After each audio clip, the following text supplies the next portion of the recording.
How to deposit crypto into Gemini. First of all, open the Gemini app on your device and log into your account. Next, tap on the middle button denoted by two arrows. From the options, select Deposit. You will be given two options, Deposit from bank or Deposit crypto and stablecoins. Select Deposit crypto and stablecoins to continue and make sure your identity is verified. Choose the cryptocurrency you want to deposit, such as Bitcoin, Ethereum, or USDT. Gemini will generate a unique wallet address for that cryptocurrency. You can copy the address or use the QR code to send the funds from another wallet or exchange.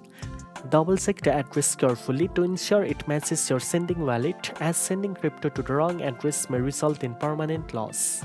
Once you initiate the transfer from your external wallet or exchange, the deposit will be processed on the blockchain.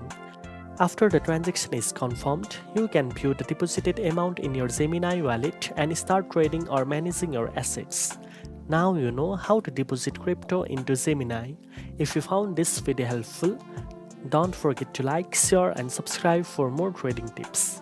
Thanks for watching and I'll see you in the next one.